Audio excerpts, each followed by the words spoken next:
points leader and qualifying for the Players' Championship, but he needs a really strong weekend. Top 32 yesterday, but he needs a top 8 today and maybe a win to get back in this thing. Now, of course, we know he's capable of that. When we were in Providence, he was 1 game win away from going back-to-back. Yeah, and a lot riding on this tournament for Andrew Tenjum as well, at risk of falling out of the top 16, going into New Jersey, trying to lock up 2 buys for the Invitational. Again, he's from around the Madison area, so I was very surprised to see him here in Syracuse, but hey, summer vacation.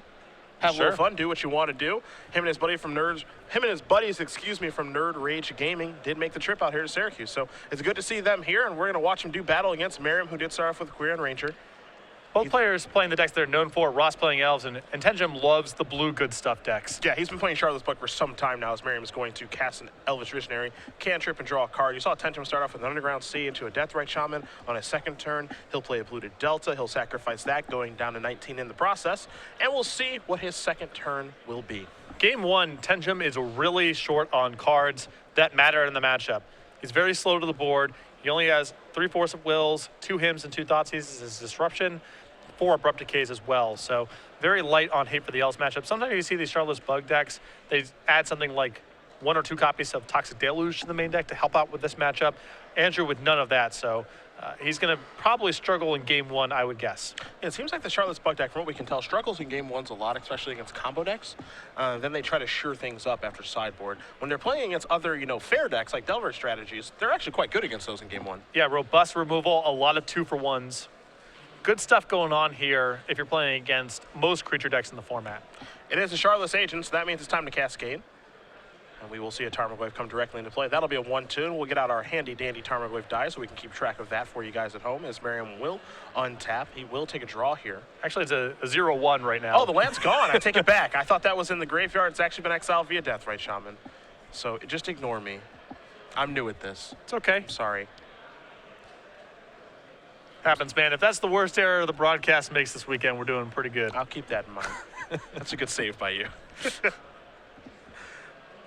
Merriam's going to tap 2 mana here. Let's see what he's going to try to set up here for the 3rd turn of the game. It's going to be a Wirewood Symbiote.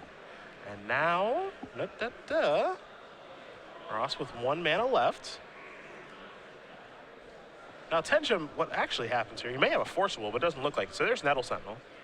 Merriam now going to play Windswept Heath. Doesn't have a Cradle yet, but you can feel he's setting up for a big turn. Yeah, and because Tenjum's really putting no pressure on him, he can take his time, draw cards with Elvish Visionary plus Wirewood Symbiote. Not any big rush to do anything. Can build up a hand that can go over the top of a Force of Will, or a single discard spell, or a single removal spell, or whatever the case may be.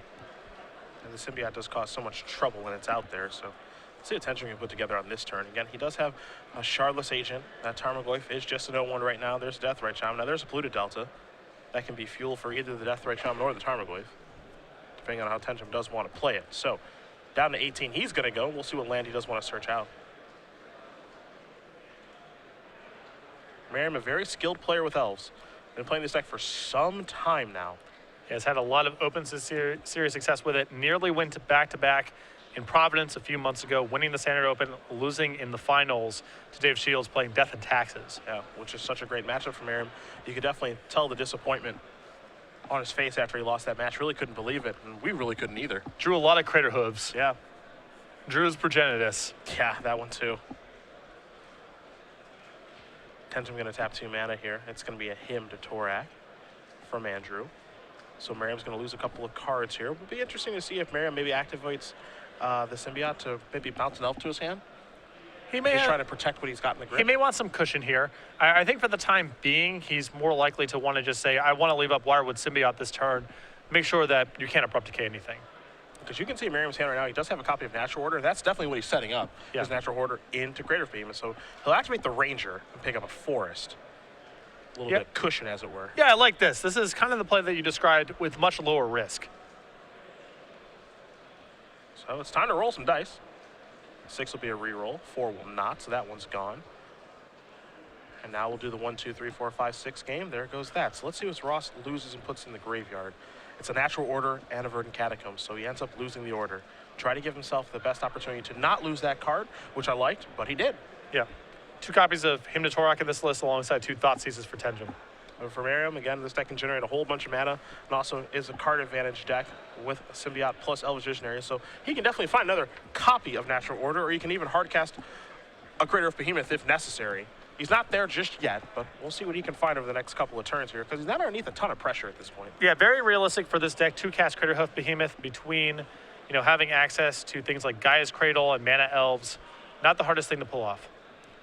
Wirewood will block. Well, excuse me, Elvish Visionary is going to block the Tarmogoyf, and the Wirewood will bounce the Elvish Visionary back to the hand. So 2 damage will come across via the Shardless Agent. Now Tenjum is going to activate and play another Tarmogoyf via Deathrite Shaman. So Merriam says, all right, let's sacrifice this Windswept Teeth. He's going to go get a land out of his deck, and maybe a Dryad Arbor at this point. We will see.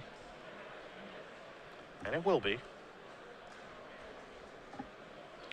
Dryad Arbor does a million awesome things in this deck. Combos well with Quirion Ranger, with Gaia's Cradle, with Natural Order, all sorts of stuff. A lot of these decks initially play just 1 copy. That's kind of the industry standard in a lot of green decks that have fetch lands. Ross has moved up to 2 because there's so many times you want the second one, or just to naturally draw it. Merriam will draw a card, another copy of Dryad Arbor here. A touch awkward. The land he's really looking for right now is Gaia's Cradle. We know that. There's the initial Visionary. He's got a backup one in his hand, so this first one's going to resolve. Merriam draws a card. And speak of the devil, and it shall appear. Gaia's Cradle is what Merriam has found. Again, he has not played a land yet, and that's certainly a good one to play. It's going to add 5 green mana. Can't forget to count that Dryad Arbor as a land. He's going to return the Visionary via the Symbiote, untap the Dryad Arbor. So he's got 3 mana floating. Draws another Cradle for the turn. Now he's down to 1, as he will draw again a Misty Rainforest. And Ross is just turning through his deck right now, looking for Natural Order or Craterhoof Behemoth. Yep. The mana to cast, it's not hard for him to do. That'll be his turn. And it may look like not a great one, but it's pretty gosh darn good. Abrupt Decay the draw here for Andrew. And I think Andrew needs to shut down this Wirewood Symbiote shenanigans right now. Yep. I mean, a lot of damage has already been done, but he can't allow Ross to just be freely drawing this many cards. It looks like a very innocent card drawing engine, but it is anything but that. Looks like Tenjum has a Shardless Agent to cast here potentially. And that's what will come down, so it's time to Cascade. And it's going to be a Brainstorm. So Tenjum's going to draw 3 and have to put 2 back. You see an Ancestral Vision and a Force of Will among the cards Tenjum has found. Force of Will is a huge draw here for Andrew. Yeah, it's not bad at all. He had no protection against a Craterhoof Behemoth or a Natural Order, but now he does. So in conjunction with a removal spell for the Wirewood Symbiote and a counter spell for Ross's big play, plus a clock, Andrew has a good shot here of pulling off the upset in game 1.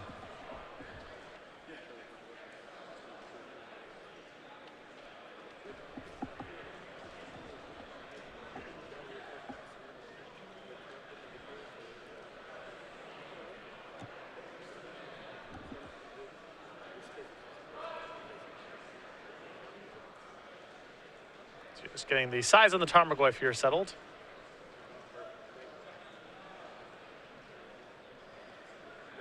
There's an Underground Sea.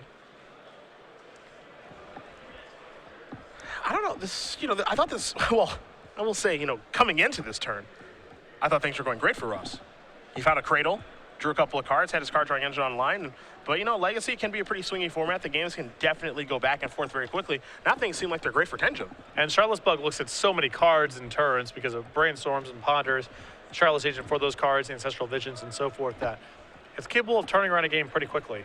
And as you mentioned, I feel like Tenjum has gone from in a lot of trouble to now has swung the game around in the matter of 1 turn. Yeah, Decay is going to take that thing down. You have to imagine Merriam's probably going to bounce a Visionary here so he can get a card next turn, and that's exactly what he's going to do.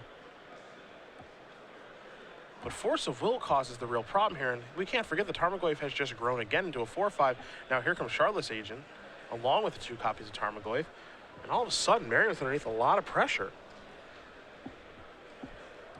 And in most circumstances, for Ross, when he's playing this deck, it's okay. If I find my payoff card, it's fine. I'll take some damage and, I'll cast Natural Order, you die. But because Force of Will plus blue cards hanging out over there, that's not the case. Yeah, he's going to have to find a backup copy of some payoff card and do it very quickly as well, because he's facing lethal, if not this turn, but next, if he doesn't start blocking. And we can't forget, Deathrite Shaman will help contribute to that as well. Yeah.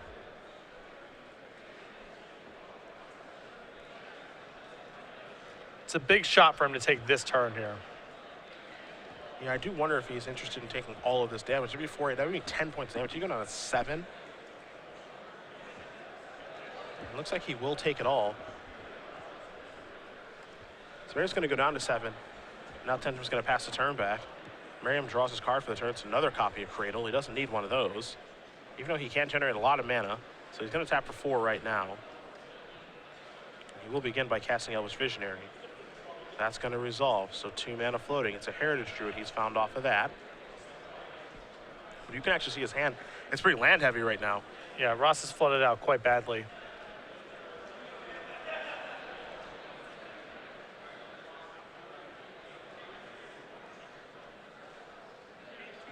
Gonna play an Arbor. Again, still with 2 green mana floating. See if he's gonna cast the Heritage Druid or not. Yeah, there's 2 worlds here. One where he just needs as many creatures who are capable of attacking next turn as possible in the event that he finds Clearhoof Behemoth, versus keeping a creature in his hand in the chance that he draws Glimpse next turn. He needs a little bit of fuel to get going. Yeah, there could be a Glimpse turn. I did forget about that. It's kind of out. I'm so focused on Natural Order and Creative Behemoth being the way that he's going to win the game, that if he does draw a Glimpse, he could maybe lead with that, and maybe Tenjum won't counter it. Yeah, and I think that Ross has come to the determination that he does not need the Heritage Druid in play to win next turn if he finds Clearhoof Behemoth, because he has so many creatures. But if he draws Glimpse, he wants to at least have something to get the ball rolling.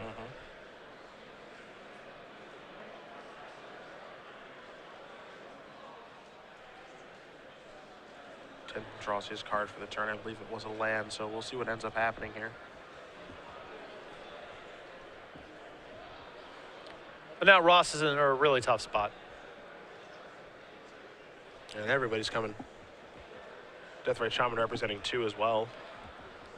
So Ross can hypothetically let the 2 Charlotte's Agents through, as he can fall to 3 and not die from the Deathrite Shaman, but he does need to block both Tarmogoyfs. That's exactly what he does do. Picks up a Dryad Arbor from a Aquarian Ranger activation, so he's going to take 4 and go down to 3. And now Tenjum's going to cast another copy of Charlotte's Agent. So he's going to cascade by a Force of Will. There goes a Misty. This is a Brainstorm. So those 2 cards will get shuffled on the bottom here very quickly. And now Tenjum will cast that Brainstorm off the Charlotte's Agent. So 3 cards coming here for Andrew, number 16 on our Open Series leaderboard here for season number 3. He's found a Wasteland. And that one's not as good as you would think it would be, just because Ross has backup Cradles right now. Yeah. But I mean, it still slightly improves what Andrew's got going on here, and he still gets to keep the Force of Will plus blue card in hand. Yeah, it's better than nothing. Yeah, that's for sure. He's going to play that and fire it off on the Cradle. So Merriam's going to untap. It's time to draw. Picks up a copy of Glimpse. It's almost like he's played this deck before. Yep, getting paid off for leaving the Heritage Druid back in his hands. Now, of course, Andrew can just stop this with that Force of Will, but he may respect Ross's holding enough to not fight over this. I'm curious to see how Andrew wants to move. Yeah. This feels Force of Will worthy to me, but it looks like Andrew's going to let it go. It feels like it, but at the same time, Ross has had a lot of cards in his hand. So it's so easy for us to say, well, he just forces this, and, this game's basically over. Now here's a Heritage Druid. He's going to have to draw a card off of this, of course, and puts that on the stack. So Ross had better not forget to draw his card off of this. Could be a little bit awkward. Yeah. But I like the way that Ross casts this Heritage Druid. I think that's the big part, because he plays it in such a fashion and says, well, I can go bonkers if you don't counter this. This is a beautiful play. Yeah, no, he's getting a shot now. Yeah. I mean, the Glimpse has resolved. If he finds creatures, he may be able to pull this off somehow. That was a beautiful play, but he's just going to pack it up and pack it in. Giving himself just a chance to win the game is all you can really ask for in that situation, I think. Yeah, very impressive stuff.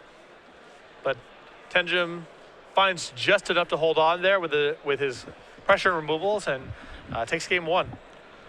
To the sideboards we shall go, and we will begin with Ross Merriam. I take a look at 3 copies of Cabal of Apathy. 3 copies of Thoughtseize, 3 Abrupt Decay, a Sylvan Library, Reclamation Sage, a Scavenging Ooze, a Kusali Pride Mage, a Royal Spine Worm, and a copy of Progenitus. Anything in particular you like here? Well, I like the discard spells because he has to assume that Tenjum is bringing in things like Golgari Charm, things like Toxic Deluge. These are very tough cards for Ross to beat, especially when there's a lot of them going on. So I think the discard spells here are going to be good. I don't think he necessarily wants to bring in Abrupt Decay, even though there are targets for it that Andrew's bringing to the table here, because he can only bring in so many spells, and I think he needs to protect himself much more from the spells that Andrew is presumably bringing in, rather than the permanents he's putting into play. On Tenjum's side, we'll take a look at 2 Pithy Needle, 2 Spell Pierce, 2 Nile Spellbomb, 2 Toxic Deluge, 2 Grafdigger's Cage, 2 Golgari Charm, a Force of Will, a Thoughtseize, and Inventory. Some pretty good options there for Andrew. Yeah, he's got a lot of things to bring in here. I think the Thoughtseize is reasonable in the matchup. I'm not a big fan of him, however.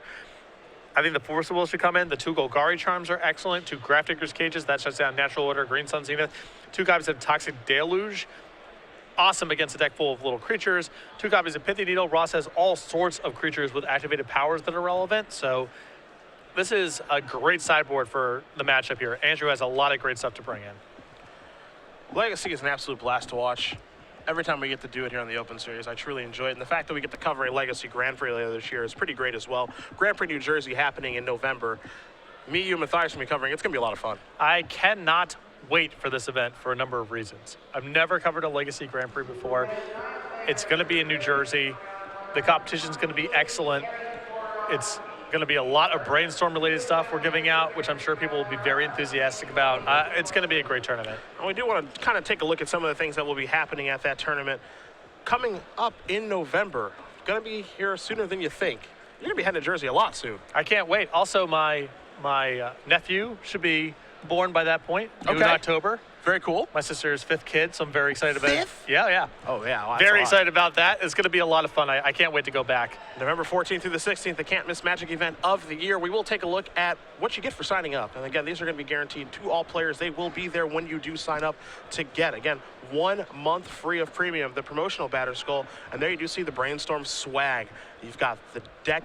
You got the deck box, the play mat, and then the really cool kind of one-of-a-kind Brainstorm sleeves. And I think these are all going to be treasured and valuable after this event is over. I mean, this is Legacy's most iconic card, or one of its most iconic cards, and the artwork on this is awesome. I expect this to be desired quite a bit. And if you want to be a VIP, and why wouldn't you want to be? I think that's where things really do kind of heat up a little bit. You get the collectible pin, the Brainstorm pin. Those are going to be one of a kind. The Brainstorm sleeves, the deck box, the sleep-in special, the VIP badge and lanyard, along with the VIP water bottle. But I think the big selling point for VIP for this particular Grand Prix is the ballroom. Yeah, it's going to be your own area to hang out in, relax seating, water station, charging station, private pairing boards, VIP registration line for 8-player side events. This Grand Prix is going to be large, and space and comfort will be at a premium. So I expect our VIP packages, if we have a cap on them, to definitely sell out for this event. If you're going to go, you might as well get pre-registered now. Don't wait. MagicGP.com is where to head to get more information about this fantastic event. There's going to be a lot of great artists on hand, including John Avon. That's a big deal. I mean, this guy does not come stateside very often. I think it's his first time in nearly a decade. He's just recently had a successful Kickstarter. I don't know if the Kickstarter is wrapped up or if it's still in progress, but very well received. Obviously, his art is treasured. I'm personally a backer, and it'll be really exciting to have him at the event. I mean, I expect the line for his autograph to be out the door. November 14th through the 16th, the Can't Miss Magic event of the year, Grand Prix, New Jersey. We hope to see you there in Patrick's home state. Oh, yeah. Very close to my home town, in fact, if I believe the venue has been announced. You're so excited. It just... You know what? We're going to show you guys how it's done at the Grand Prix in Cleveland next year. We'll show you how to do it right. It'll be better than perfectly average. Yep. I promise. Hopefully it's not too cold. I think it's in March. Ugh. It's like a week after my birthday, though, so maybe I'll be home already with the parental units. Try to trick them into buying me dinner. Sure. You know what I mean? I do know you Gotta get that free meal. Yeah. They haven't done enough for me, so I gotta get that free meal. Well, they're not the one flying across the country. Yeah. You know, we're talking about meeting halfway with the effort.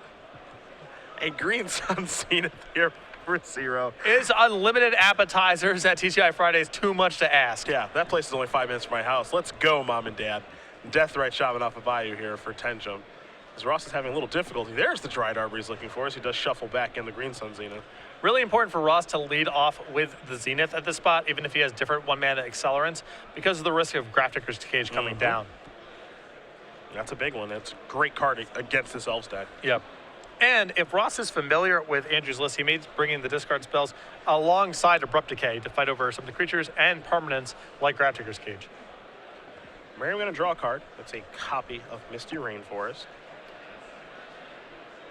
Things do get much more difficult for Ross after sideboard. I feel like game one, he's typically favored in this matchup, but after sideboard, we went over it. A lot of great options for Tenjum. There's no way Tenjum has this many cards in his sideboard for this matchup if he feels his game one is good. He's bringing a lot to the table. Looks like Merriam going to go for a bit of a value glimpse here, potentially. A little bit of setup, though the deck can do quite a bit. It could be much greater than just a value glimpse from this spot. See if Ross maybe has a Cradle to really get the ball rolling.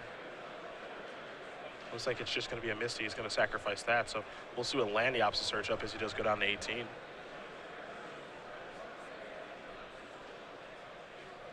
I would love to see the R&D discussion over about glibs. Because, you know, the file the last day, you're looking over all the cards, and someone's like, what do you think, 1 mana? Everyone's like, yeah, 1 mana sounds about right. What's the worst that could happen? Oh, God! Although, in fairness, there's a lot of standard formats you could like glimpse in, it wouldn't even matter. Yeah, it's a consequence of large card pools, but it's still, 1 mana seems like quite the discount on this effect. It wasn't even a card during its standard format. Yeah. Here's a Heritage Druid. That'll cantrip again. Gonna keep it going now. Will Merriam untaps the Dried Arbor. Gonna play another Grand Ranger. That's 3 elves for Heritage Druid, so look at him go. Does he have more elves to play? Now, the interesting thing about this entire setup is, you know, and it looks like he has nothing else to do. I mean, he can get completely annihilated by a Charm or a Toxic Deluge now, but I think he's just got to do what he's got to do. Yeah. As him to Torak is the draw. I don't know if he has a Charm, but we'll see. It's tough to play a waiting game against Shardless Bug because of brainstorms and ponders and such. It's possible because Ross has drawn a fair number of cards that he can survive a sweeper from this stage.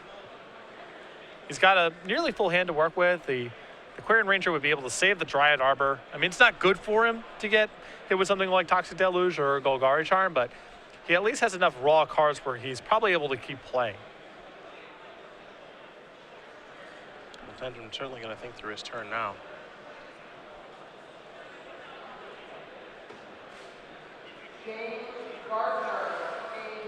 Looks like he has a Charm, but he's maybe a little hesitant to cast it. Thinking maybe he can get some more value, but if you can get a 4-for-1 out of this, I think you just take it. Yeah, I like opening on this and just force Ross to respond. Now, Quarian Ranger can't pick up the Dried Arbor to save it, so it's only going to be a 3-for-1 here, but still clearing away those is pretty good. There's a Creeping Tar. Potentially actually could have fired off a Wasteland there too, if he wanted to. He elected, not to. Maybe saving Wasteland for Dried Arbors. Yeah, Merriam just has to play Dried Arbor to pass the turn back. Tenjum draws a card. It's a copy of Ancestral Visions. That's a little late to the party. He's gripping that Wasteland pretty tightly now. You also see a Swamp over there in his hand. And it looks like we're going to go with a Hymn to start things off. So Merriam will shuffle up and discard 2 in just a moment here.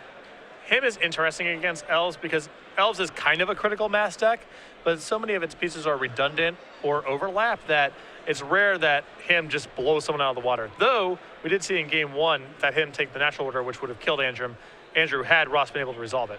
Merriam discards a Wirewood Symbiote. And a land, and now he loses a land to Wasteland before passing the turn back. And it appears that Ross is flooding out again. Yeah. Only 20 lands in this deck. He's drawn quite a few, though.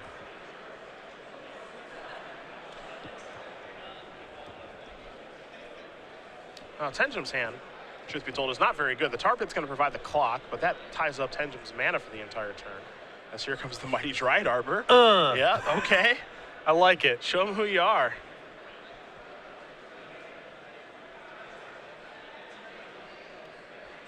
Don't lay down. Definitely not. Just at least give him a jab, you know? There's a Verdant Catacombs. Vision's going to tick down to 3 as Tenjum draws a card. It's another copy of Wasteland. You also see a Needle in his hand right now as well. There is the Wasteland. Going to fire that off on the Arbor. I think Tenjum may have a copy of Toxic Deluge in his hand as well. Gonna leave the Death Right back on D, since he can activate the ability of that. Tenjum's doing a really nice job these couple of games, though. Yeah. I mean, all he has to do is sort of keep everything contained and wait for that Visions to fire off. And then it finds him one more big spell. Even Force Will plus blue card probably does it from this spot, but a Deluge, a Golgari Charm, any of his sideboard cards, really, he should be good to go. Merriam draws. Okay. That's a pretty good draw, actually. Copy of Sylvan Library. I'll actually get him back into this thing, potentially. Yeah, given the pacing of this game, that's about as good as it gets. Ross needs more cards. It's being played at a slow pace. And Ross could untap, draw 3, and potentially go. There is a Swamp. This will be a Tarmogoyf. So Tenjum now actually has a real clock in play. He's been holding that needle for some time now, so it's time to look at the library here for Merriam. Both players going to consult the graveyards to see exactly how large Tarmogoyf is. It's a 4/5. As Merriam does take a little look. And now it's time to go into the tank. Because he still has a glimpse, so he can potentially do quite a bit this turn. And he wants to win the game quickly. He certainly does not want that Ancestral to go off. Interestingly enough, if you didn't catch a glimpse of Merriam's hand, one of the cards that he's looking at is World Spine Worm. World Spine Worm, a great card in this matchup if he can get it into play. You know, Tenjum does have that copy of Toxic Deluge in his hand. I was thinking, okay, well, what can Ross actually natural order for to present as a threat? Forgot the World Spine Worm is an option. This thing is a 15/15, but when it dies, you get 3 5/5s in play. So Toxic Deluge doesn't actually solve the problem here. Yeah, these decks often side into some natural order target that requires less setup in the post-board games than Critterhood Behemoth. Playing against more removal, more sweepers, you still want to be able to steal the game with natural order. So usually that card is Progenitus. Progenitus is much worse against a deck that's packing Liliana the Veil, may have Diabolic Edict in it for all you know. So World Spine Worm, much better against decks that have answers to Progenitus. And Ross, as has been his habit on camera recently, both flooding out and drawing his natural order targets. He's been pretty good at that recently. That's for sure. Just going to play a Windswept Ether, it looks like, before passing the turn back, maybe. I mean, if he's able to set up this natural order for World Spine Worm, he might be able to win this one. Yeah.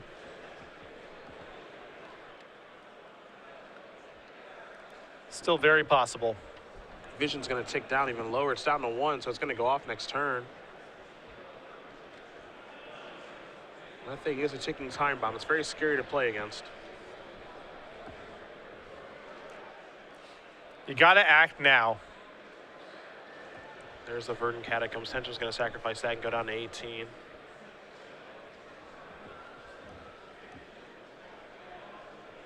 Goes against a Trop.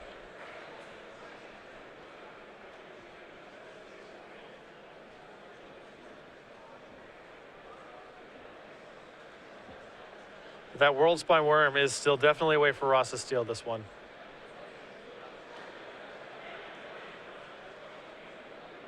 It is above average in size. I'm trying to think of myself what a World Spine Worm would actually look like, you know, if it were attacking a town. It'd be pretty big. It's probably, I don't know. I didn't actually see Godzilla in the theaters, but I imagine it's pretty close. Yeah, maybe a little bit bigger than that. And then you kill it, and then there are 3 more worms left to kill you. Doesn't seem fair. Here's an attack for 4, 5, 6, 7, 8. And it's going to go down to 7. I like this attack a lot from Andrew. Me too. It limits the number of cards that Ross is able to look at with Sylvan Library or potentially draw. Also sets up for a lethal attack next turn. It's a lot of times where it's easy to sit around and fiddle around with the other resources, but in this spot, I think Andrew is best served just trying to do as much damage as possible and try to set up lethal for next turn. I think Merriam just sacked his fetch land and didn't find anything. I think he's out of lands to fetch for. He's out of lands? Well, the deck only has Savannah Forest, 2 Bayou, 2 Dryad, but there's only 6 lands for this deck to search for. Wow. Wow.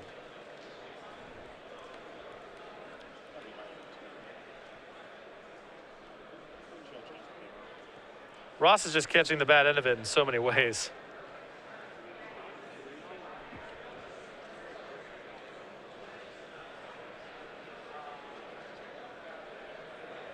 mean, glimpse. now Ross is facing lethal next turn from Deathrite Shaman Yeah. and Creeping Tar Pit. So it's coming from two different sources, neither of which Ross can interact with.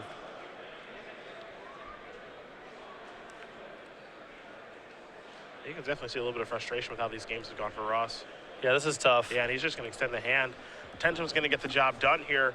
Charlotte's Bug will take down Elves in a matchup that I oftentimes feel is a little bit more favorable for Elves than it played out there. But, you know, I think Tenjum gave himself the best opportunity to win. Maybe got a little bit fortunate in game one with what he ran into with Brainstorm. But